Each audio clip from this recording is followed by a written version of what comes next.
So do you believe that men that exhibit narcissistic traits then can change? Absolutely, yeah, because I'm one of them.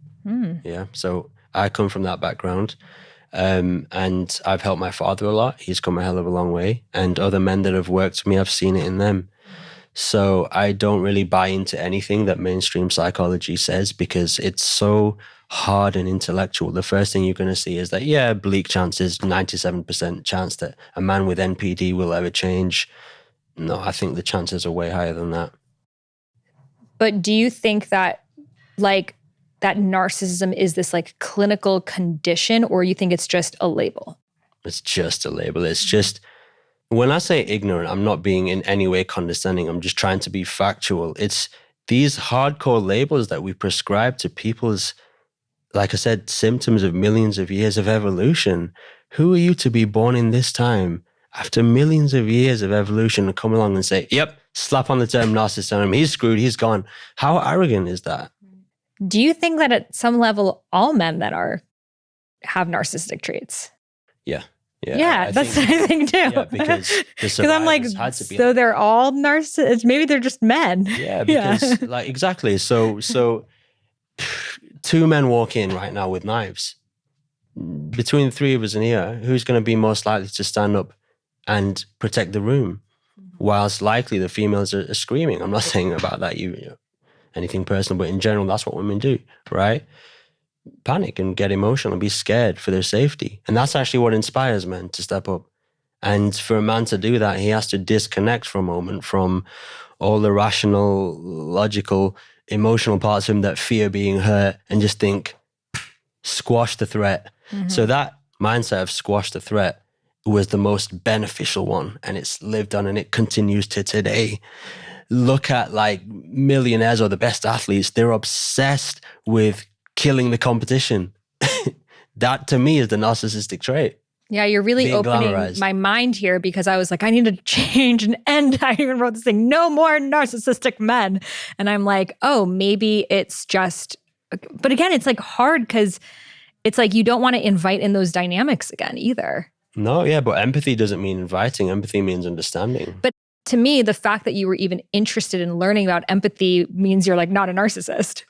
Yeah, a true narcissist doesn't want to learn. No, that's why I have a problem with conventional psychology, because they make up things and then classify it as a solid conclusion. Right. Why would you do that? So you see, because people who don't have a good level of awareness, I think that I am gifted since I was young. There is a certain level of awareness that I have that most men won't, but many men do.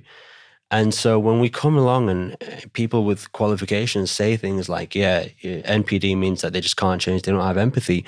You know what happens to the men who have those labels? They actually believe that. And so any chance of empathy that they do have, they surgically remove it from themselves. Oh, the expert said I'm NPD, I must be. So we're actually killing them off. It's insane. Can it come from someone else to bring into the awareness of someone that they're lacking empathy, or does it just have to come from them going on the journey themselves? I feel that the primary source it comes from is others, because all men, all humans have hearts. They love as well. Despite I feel that women have always been the gatekeepers of love and feminine energy.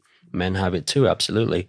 And so those brief moments when he's in his heart and he's relaxed and he sees that his woman is in pain, it's inspiring. You know, it can be very inspiring, but can I answer which is the main one? Does it come from within or from without? I can't answer that. I think it's different for everyone, but both will work. Yeah, I noticed it's so much also the energy that you give off someone mirrors back. For me going through my divorce, the times that I was in my anger and defensiveness, he would be in his anger and defensiveness. And then I would just do the ho'oponopono of please forgive me, I forgive you, I thank you, I love you. And then he would just respond that back to me. I'm like, you're literally just mirroring anything I do right now. But it's he's just a hurt, wounded child that's just following back. And, and it's been a journey that to be able to be on good terms. But, but it's ultimately, I think we're all just trying to preserve ourselves. And we're all also the heroes of our own story, that, we're all going to do the things that make the sense for us. I just think it's hard because women, whether it's a combination of biological and the way that we've been conditioned is like we do put other people's needs before our own. So when we see men aren't like that, we're like, how did you not think about how I felt? And it's just not the primary thing that men tend to think about. Yeah. One of the big problems in relationships is that we go in expecting our partner to think the way we think, and also to know what wounds we have and to heal our wounds and not really ask for too much in return.